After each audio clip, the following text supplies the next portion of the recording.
c'est Sabrina Chapuis avec Cubo pour les tout petits et aussi pour les plus grands. Et puis, vous allez découvrir ce robot éducatif et comment l'utiliser pour les activités de calcul.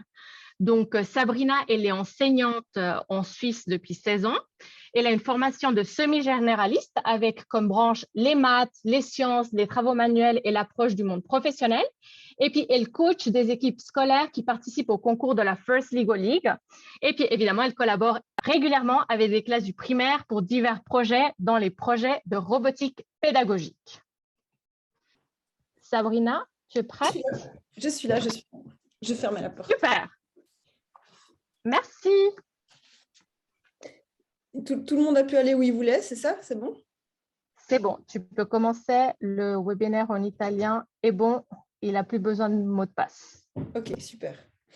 Je m'excuse si jamais il y a une intrusion. Je suis maman de 2 enfants pas très grands encore et ils risquent de venir voir ce que je fais au bout d'un moment. Donc, s'il y a deux enfants qui débarquent, c'est juste les miens. Donc, bonjour, moi je m'appelle Sabrina Chapuis. Comme on vous l'a dit, je suis enseignante à Bussigny en Suisse. J'enseigne principalement à des secondaires, donc des adolescents. Mais j'aime tellement la robotique que je suis curieuse d'essayer des nouveaux robots, d'essayer aussi avec des plus jeunes. Et c'est ce que je fais maintenant depuis bientôt 3 ans. Je fais aussi des interventions dans le primaire avec des enfants de 6, 7, 8, 9, voire même des fois plus petits. Et puis, on m'a demandé de présenter un des robots que j'aime bien utiliser aujourd'hui. Alors, je vous dis tout de suite, je n'ai pas d'intérêt particulier. On ne va pas me payer pour faire de la publicité pour ce robot. C'est juste que j'aime vraiment bien ce robot. Et puis, je trouve que pas beaucoup de gens le connaissent. Et c'est hyper intéressant pour plusieurs raisons dont je vais vous présenter maintenant. Donc, moi, avec les grands, j'utilise surtout les Lego Mindstorm, surtout les Spike maintenant, le Timio.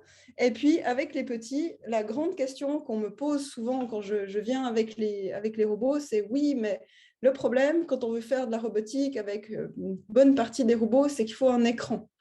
Et avec les petits, on essaye de limiter quand même le temps sur les écrans, le temps sur les tablettes, le temps sur les ordinateurs. Et vraiment, ça ne fait pas forcément bon ménage de débarquer avec des écrans et de leur proposer beaucoup d'activités sur ces écrans. C'est pour ça que je vais vous montrer. Donc, il s'appelle Cubo. Voilà. On le reçoit sous. Ça, c'est la boîte principale.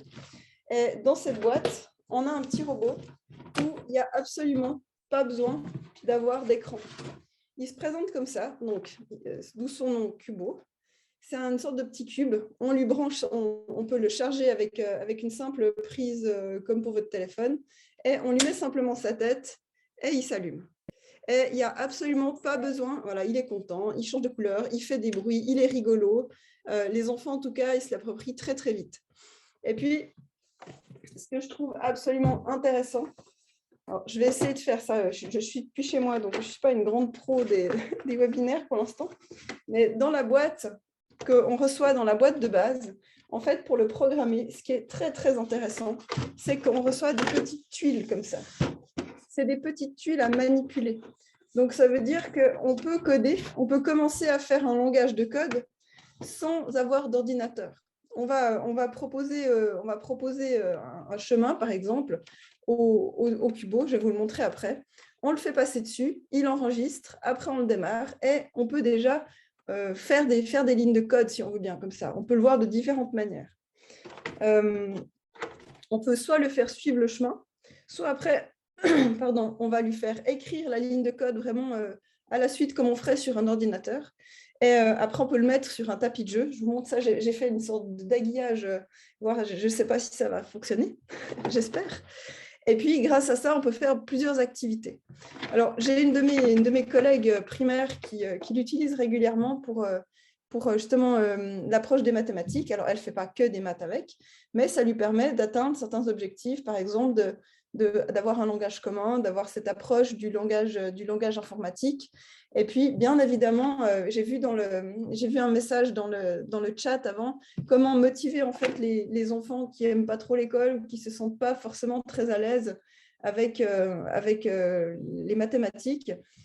c'est un bon moyen pour trouver une motivation. Alors, c'est clair qu'on ne va pas forcément gagner du temps à utiliser le robot, parce que ça demande du temps, ça demande de sortir du matériel. On ne va pas aussi vite que si on faisait un calcul sur une feuille.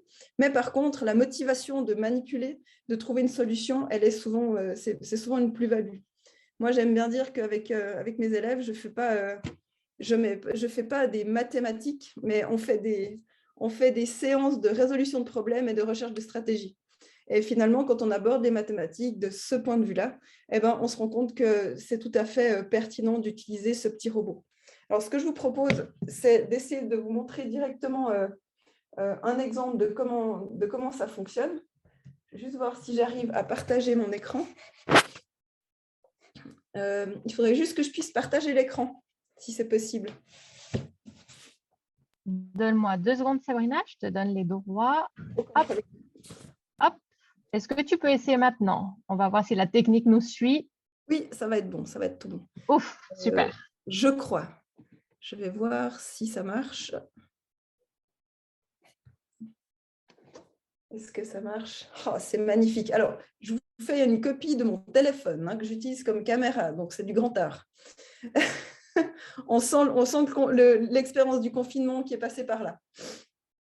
Alors, avant de vous montrer ça, ce que j'aimerais vous partager, c'est finalement, c'est comme par exemple pour les Lego Mindstorm, si vous décidez d'utiliser ce petit robot-là, vous n'avez pas besoin d'inventer grand-chose comme matériel pédagogique. Le site qui est avec le Cubo, je vais vous le montrer maintenant. Vraiment, c'est du partage, c'est plus du partage de pratique qu'autre chose. Je n'ai rien inventé, je vous partage quelque chose qui moi, je trouve est vraiment très fonctionnel, très pratique et intéressant pour les élèves, autant pour des tout petits que pour des plus grands. Si vous allez sur le site, je peux vous les mettre après en lien, si vous mettez Cubo Éducation, vous pouvez vous faire un compte et vous avez tout qui est sur le site. Vous avez vraiment tout plein de séquences d'enseignement, comment le robot fonctionne, qu'est-ce qu'on peut faire avec différents matériaux. Si je vous montre juste encore une fois avant... Hop, comment est-ce que je fais déjà pour arrêter le partage? Voilà, arrêter le partage. Là, je vous ai montré la boîte de base, mais en fait, Cubo, il vient avec des sortes de petits livres comme ça, et où vous avez des codes, où ça va de plus en plus, des boîtes de codes, où c'est de plus en plus compliqué.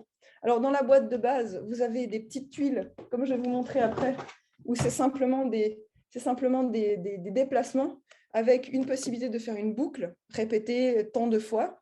Mais ça reste vraiment du très basique. Pour des enfants de 3 ans, ils comprennent très vite comment ça fonctionne. Après, vous pouvez augmenter la difficulté avec, par exemple, dans cette boîte-là, c'est toujours le packaging est assez sympa. Ça donne envie d'utiliser en tout cas. Vous pouvez travailler avec les angles, par exemple. Vous avez des angles. On peut le faire tourner de 180 degrés. On peut le faire tourner de 90 degrés à gauche, à droite. Il y a un timer. Il y a les attendre que dans la boîte code plus, on commence avec des variables et des fonctions. Ça, c'est déjà plus pour les grands. Et la boîte qui est sortie il n'y a pas très longtemps, et c'est celle-là que je vais vous montrer surtout aujourd'hui, c'est la boîte spéciale maths. Alors, dans la boîte spéciale maths, il y a évidemment des chiffres qu'on peut agencer comme on veut. Et puis, on a... Bon, la boîte elle va tomber. Je ne sais pas si vous arrivez à voir là. On a la possibilité de faire des plus, des moins, des divisés, des égales et des plus grands que, plus petits que. Alors ça, c'est assez intéressant pour, par exemple, pour les petits, quand on commence à faire, je ne sais pas, on a utilisé ça pour faire les compléments à 10, vérifier que ça fonctionne. Je vais vous montrer ça maintenant. Donc, vous avez la boîte de base et ces 3 autres boîtes. Et vous avez tout ce que je suis en train de vous dire là maintenant. C'est disponible justement, je vous montre maintenant, sur ce site. Donc, le site de Cubo, vous faites un compte et vous avez accès à une quantité absolument phénoménale de possibilités d'activités selon les âges. Je vais vous montrer un exemple, par exemple, si on arrive, voilà, des plans de leçons. Alors, c'est des exemples, hein, avec des exemples par boîte. Par exemple, voilà le premier exercice qu'on peut faire ici, c'est simplement du code. On vous explique comment ça fonctionne pour faire avancer, tourner. Il y a des plans qui existent, il y a des cartes. Je vais vous les montrer tout de suite après. Et on a voilà, des exemples d'exercices avec la boîte plus, avec la boîte plus et avec la boîte maths. Je vais revenir sur la boîte maths, non, je vais vous la montrer en fait, maintenant. Si vous allez, par exemple, dessus, ça c'est pour les petits, vous avez la version pour les plus grands, puis pour les encore plus grands après. Souvent, à chaque fois, vous avez un plan. Alors, dans la boîte de base, on a une sorte de plan qui ressemble à un puzzle, en fait, qui est en carton, qui est assez sympathique à utiliser. Mais on a la possibilité, c'est ça qui est génial aussi, d'imprimer du matériel à la maison.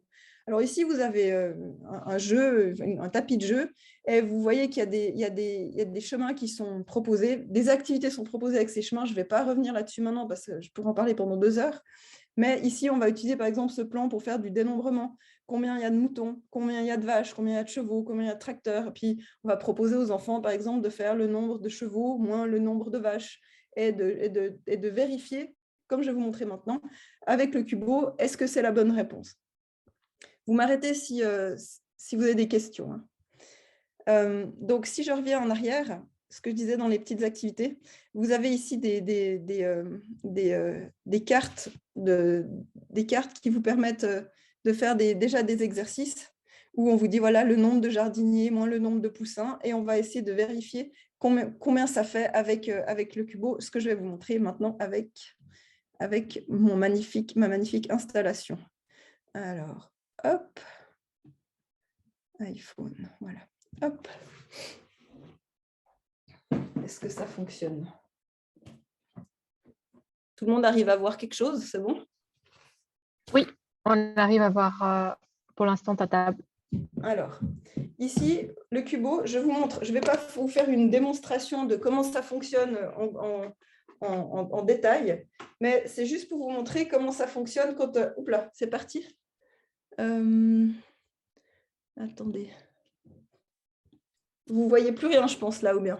Si, c'est tout bon. Vous voyez ce qu'il y a sur mon téléphone? On voit le robot sur la table. Alors moi je vois plus rien. Alors vous me dites si tout d'un coup c'est plus le cas.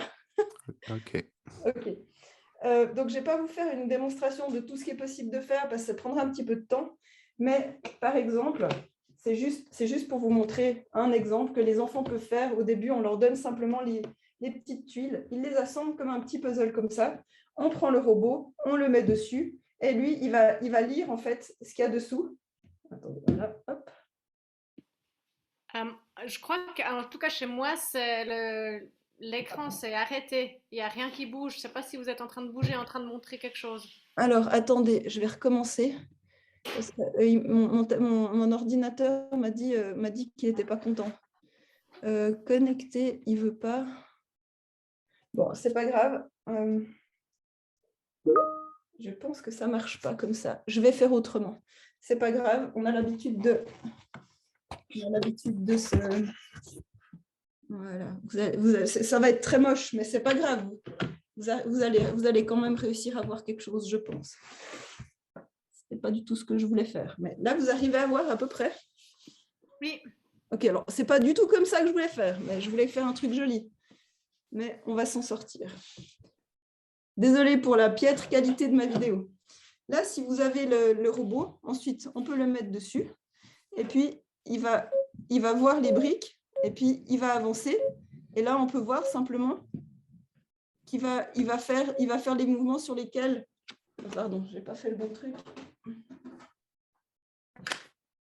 Excusez-moi, je n'ai pas pris la bonne brique. Des fois, il y a des tuiles des fois qui ne fonctionnent pas très bien. Et là, il ne veut pas. Mais en fait, le robot va suivre et il va faire les mouvements. Et quand on veut faire le code, après, c'est la même chose. Et avec les je sais pas, le premier, j'ai quelques tuiles qui ne fonctionnent pas parce qu'elles ont été passablement utilisées. Mais si je fais par exemple ce pourquoi on est là, c'est-à-dire pour des maths, on peut faire par exemple des exemples de calcul. Voilà, je vais faire 3 plus 1, on va dire, égale 5. C'est faux, on est d'accord. Et puis, on le met dessus. Mais pourquoi il ne veut pas avancer? J'ai un problème de connexion. Allez, vas-y mon gars. C'est toujours quand on veut montrer quelque chose que ça ne marche pas comme on veut. Hein. Voilà. Il va dessus.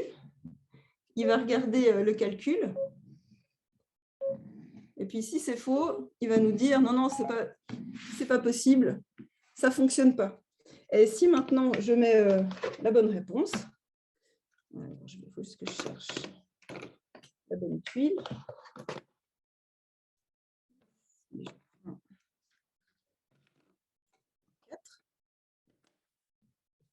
Je lui mets maintenant la bonne tuile.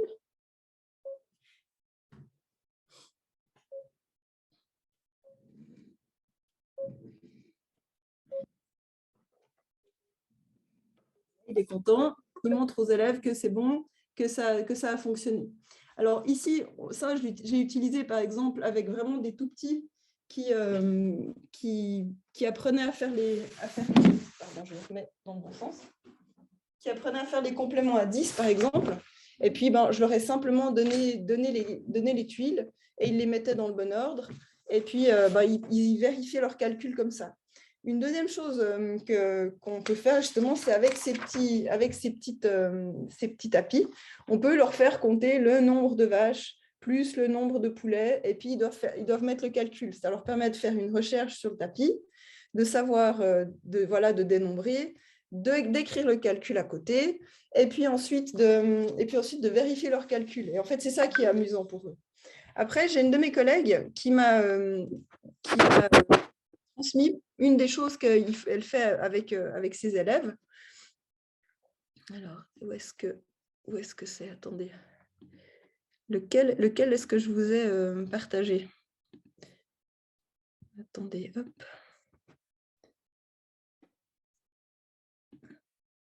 Vous voyez une image? Oui, Sabrina, on voit un tableau avec un petit robot et puis des chiffres et des instructions avec des flèches. Voilà, c'est ça, pardon. Excusez-moi, je ne voyais pas bien sur mon écran où c'était. Désolée. Hein. Alors, ça, c'est une de mes collègues qui a des 3-4P, qui travaille avec Cubo et qui a proposé à ses élèves de, eux, justement, créer le tapis. Je vous montrerai après si on a encore un petit peu de temps, mais on peut imprimer les tapis aussi directement sur le site. On peut choisir si on met des chiffres, si on met des animaux, si on fait un monde, ça, on peut le faire avec les enfants. Et puis là, ici, sur cette image, elle a demandé, alors tout en haut à gauche, ça représente Cubo, et elle a demandé à ses élèves de mettre des calculs et de mettre des réponses, et ensuite de faire que le Cubo, il aille sur le calcul et ensuite sur la bonne réponse. Et en laissant des pièges, bien sûr, pour au cas où on se trompe, qu'on se fasse attraper et qu'on finisse par la maison. Et je crois qu'ici, en plus, c'est avec un groupe plus avancé chez les grands. Elle voulait que le robot aille sur le calcul et sur la réponse, et ensuite en ordre croissant sur le calcul qui faisait quelque chose de plus grand, et sur la réponse, et sur le calcul plus grand et la réponse. Donc ça, c'est une des choses qu'on peut faire, c'est une des multiples choses qu'on peut faire avec le Cubo. Ce qu'on peut faire aussi, c'est, voilà, ce que j'ai fait avec des plus petits, c'est vraiment utiliser, voilà, plus grand ou plus petit. Qu'est-ce qui est plus grand, qu'est-ce qui est plus petit? On pourrait même faire, j'ai essayé avec un petit peu plus grands, faire des nombres négatifs. Ça marche très, très bien aussi. Alors, avant que j'aille plus loin, est-ce que vous avez déjà des questions ou des choses que vous aimeriez que je vous explique un petit peu plus en détail ou qui sont pas claires pour vous pour l'instant? Moi, j'ai juste une question. Le site Cubo, il est seulement en anglais? Non, alors on peut le mettre en français, ou on peut mettre je crois que c'est finlandais, donc je crois même qu'on l'a en finlandais. Ah, d'accord. Mais la plupart des instructions, elles sont, si on sélectionne, il faut s'inscrire par contre, je crois, la plupart des instructions sont en français. S'il y a 2-3 choses en anglais, c'est que ce n'est pas des choses vraiment primordiales, on va dire. D'accord, merci beaucoup. Mais si je vous remontre justement, je suis partie du site, quelle bonne idée. Je vais me connecter. Attendez, je vais juste aller rechercher. Ah non, c'est bon, je suis là, je suis toujours là. Ah là là, ce stress du direct. Ne m'en parle pas.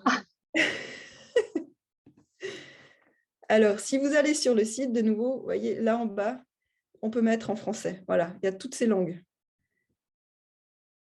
Si jamais.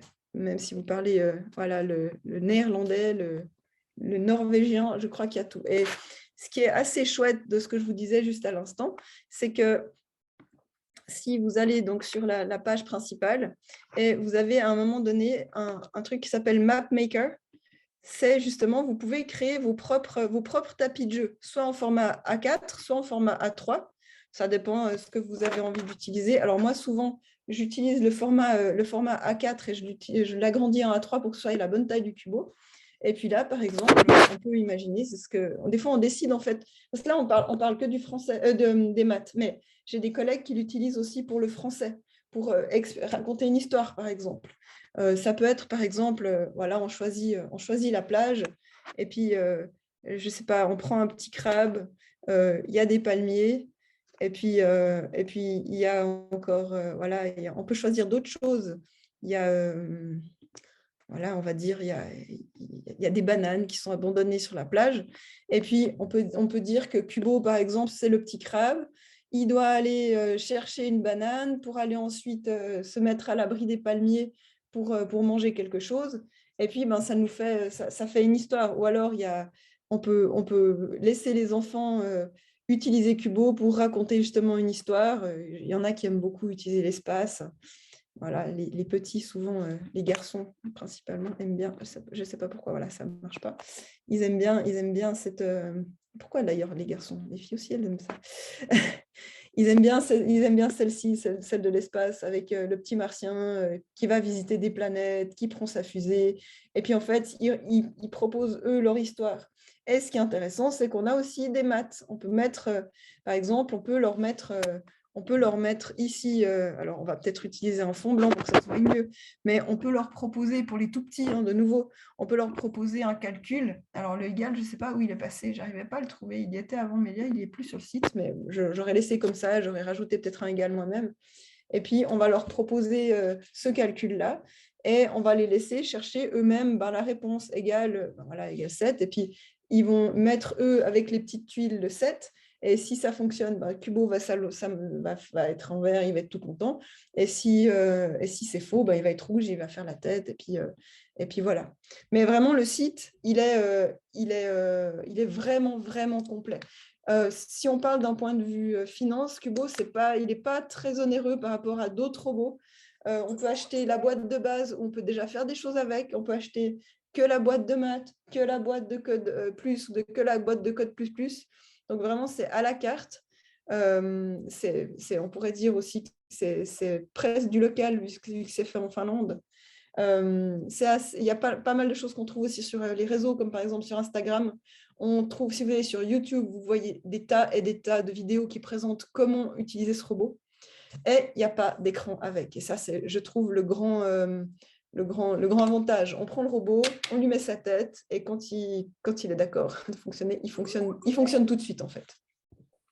Alors, je vois qu'il y a la consultation des cartes, est-ce qu'elle est liée à l'achat du Kubo ou puis on peut déjà se faire une idée en allant sur le site? Rien à voir, c'est du libre de droit. Vous pouvez tout télécharger, c'est vraiment open source, du partage gratuit. D'accord, merci. Je vais juste regarder les questions. Alors, pour faire des calculs plus complexes, il y a, par exemple, là, dans la boîte de maths, ça ne suffirait pas pour faire des calculs plus complexes. On peut faire des grands nombres avec le nombre de pièces qui sont à disposition. On peut faire des plus, moins à la suite, etc. Mais autrement, pour les nombres plus complexes, moi, je conseillerais cette boîte-là, la boîte Coding++, où dedans, justement, on a la possibilité d'avoir, je ne sais pas si vous voyez bien ici, mais on a la possibilité d'avoir des variables, c'est un petit peu la même chose, mais avec les variables. Et ça, on peut l'utiliser pour faire des calculs un petit peu plus compliqués. Ce que j'utilise avec, je ne vous l'ai pas dit, mais je l'utilise aussi moi avec des élèves qui sont, on va dire, des élèves qui, l'année passée, on appelait ça encore des classes de développement, ce qu'il n'y a plus maintenant avec le 360 en Suisse, mais des élèves qui avaient un retard scolaire ou des difficultés scolaires passablement importantes. Je faisais de la géométrie avec eux, par exemple. De se dire, par exemple, qu'un carré, eh ben, il va faire, on faisait un tout petit carré, mais c'est en avant, tourner, en avant, tourner, en avant, tourner, en avant, tourner. Et puis, ben, de simplement utiliser une boucle.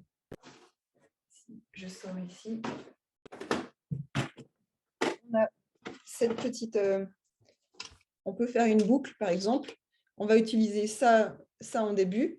On va le dire, bon là, je le prends au hasard, hein, je n'avais pas cherché le 4 exprès, mais on va mettre répéter 8 fois ce qu'il y a dans la boucle. Et puis, si je mets ici, je vais essayer de faire ça sans le mettre par terre.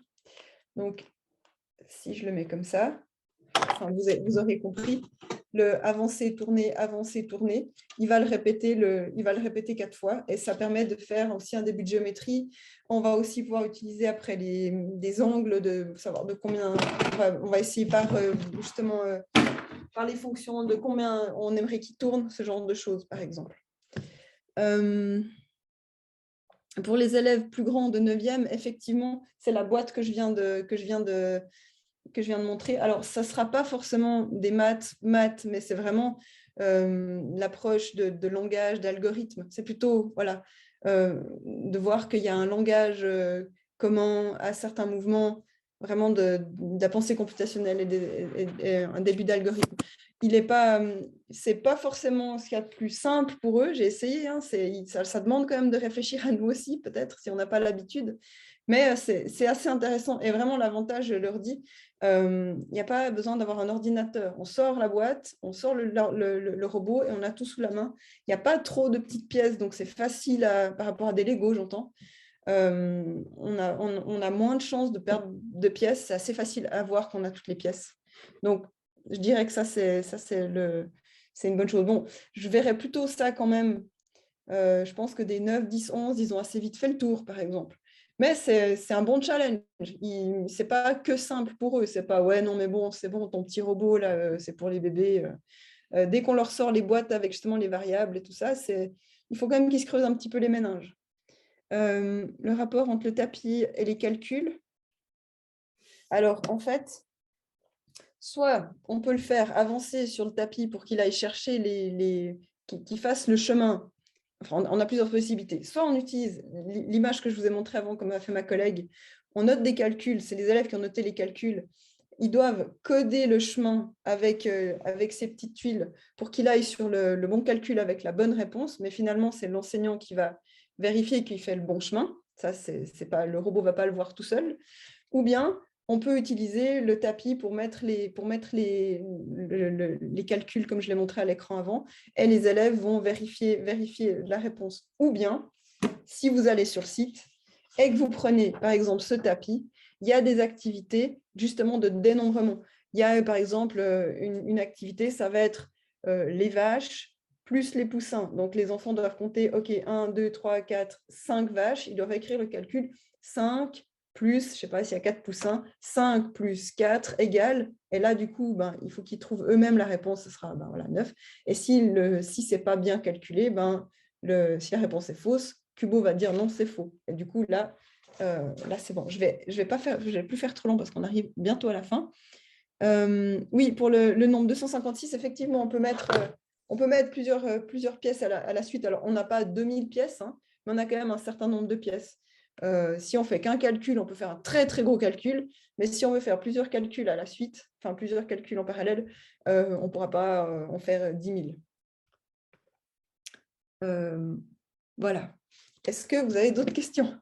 Parce qu'après, sinon, je me tais. N'hésitez pas à prendre la parole aussi, à poser vos questions de voix orale, il n'y a pas de souci. Alors, de nouveau, je répète juste, je réponds à la dernière question. Où est-ce que le robot s'achète?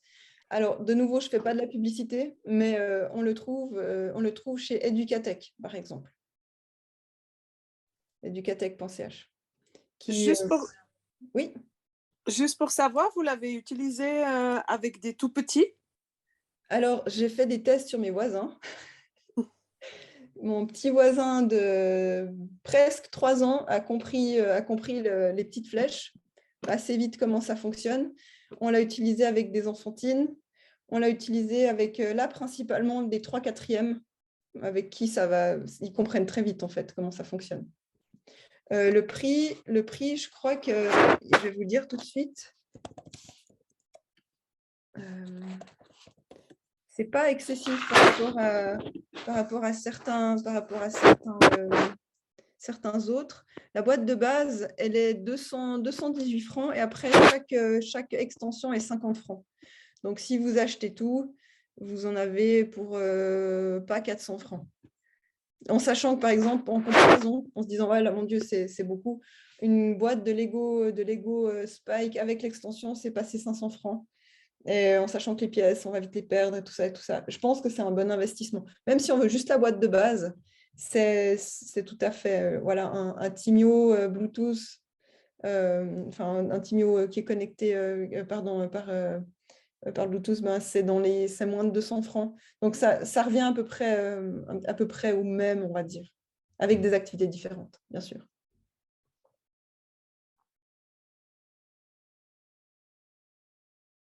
Est-ce qu'un robot pour toute une classe, c'est assez? Moi, j'aime bien travailler par groupe. On a vu que les groupes de 4, 5, voire 6, c'était l'idéal. Donc, nous, là, on a 3 robots pour une classe de... Enfin, non, on pourrait tourner avec 3 robots. En général, on compte 3 robots pour une classe. Si on a une valise de Timio, ça fait moins. Mais... Sabrina, excuse-moi de t'interrompre. Donc là, on a tous les autres participants qui sont à peu près revenus. J'espère qu'ils ne se sont pas perdus en route avec tous ces liens. Est-ce que tu as une dernière petite phrase à rajouter?